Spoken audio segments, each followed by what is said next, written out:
Hello folks, Ashley Garner here, your 2012 WRAR president. This month's podcast wanted to talk to you about an excellent tool in our MLS system called TRENDVision. Some of you may or may not know about this awesome tool.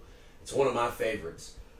It actually allows you to go and look at trends, obviously TRENDVision, in our real estate market. And you can customize it to neighborhoods, you can customize it to zip codes, counties, certain time frames. You can go as far back as 7, 8, 9 years even, and look at trends in our markets. It's very helpful for you as a professional, so you can educate yourself on our market. You can even dial it all the way into certain zip codes or certain neighborhoods even.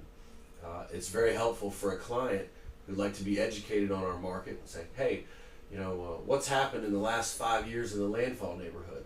With this tool, you can really send out some excellent information in the form of graphs and charts, and with the statistics to back it up. So it's a great tool, makes you a better professional. So let's go ahead and get started with TRENDVision. I've already logged in to Rapatoni, and I'm in the main screen. I'm sure you recognize this. At the top, you'll see the menus, and we're going to go and we're going to click Trends.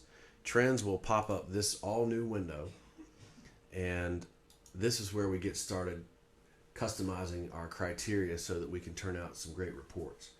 All the criteria are over here on the left hand side. The first of is the region, and in this case I picked New Hanover County. Next down, which is really cool, all of the communities or neighborhoods, subdivisions that are in Rapatoni are in this section here.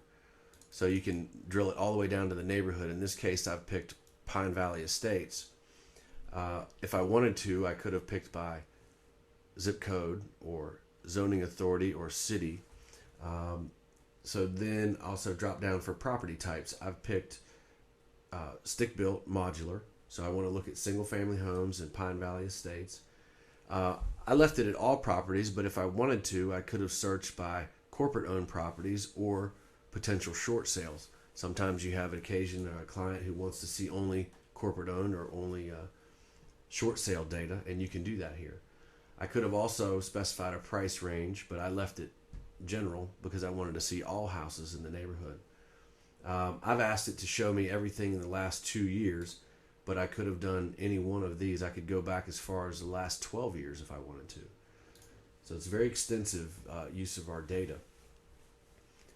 Just as a side note, down here at the bottom, this matrix, this is all the numbers that are going to be used to show us these charts and graphs up here in the top. So let's look at the charts and graphs. In this case, for sale versus sold. And right now I'm looking at sold versus new listings. So new listings in the time period that I put out, which was the last 2 years, and that's the line graph. And the bar graph are the amount of things sold for each of the time months. I can customize that. Say, for example, I want to see everything that's for sale versus what is sold. So now it takes me to this chart. So you can see in February, this last month, we sold this many, but our inventory was this many.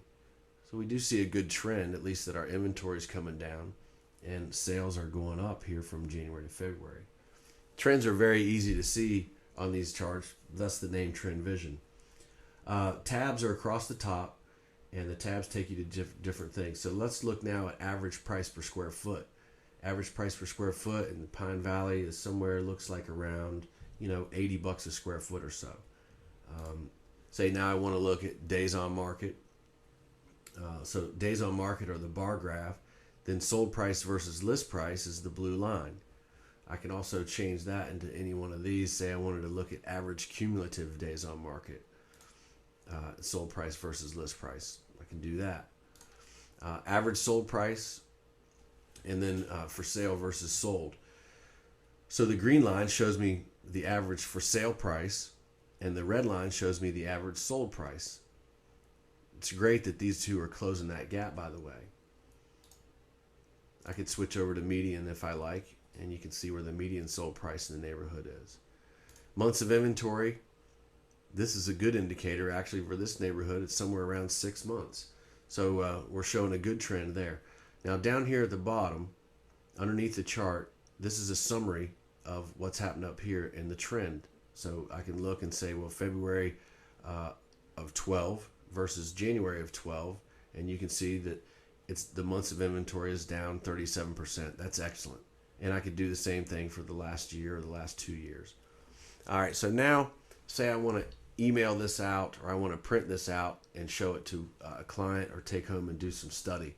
I go back up here to the top left-hand corner, and you can see the buttons: email, print, help, or you can even do a tutorial if you'd like to. Lots of options, lots of tools to go over, more than we can do here in 5 minutes. But this is a great tool for our members, and I wanted to make sure you knew about it. Wanted to wrap up here by saying that on May the 17th from 9:30 to 11:30 in Washington, D.C., the first ever Realtor Rally will occur, and that's something that realtors to protect the American dream. Well, we'd like to take members from a WRAR region up to that rally. So we've lined up a bus. Right now the bus is free. We need at least 55 members to make this happen. We're working on overnight accommodations for one night. Leave the 16th, attend the rally the 17th, and then come home that afternoon. So if you're interested, let us know by April the 4th, and send an email to comm at wrar.com. We'd love to see you there. I'll be there, and I would hope to see you. Thanks, guys, and remember to send in your comments or requests for future podcasts. We want to make these relevant and helpful for you.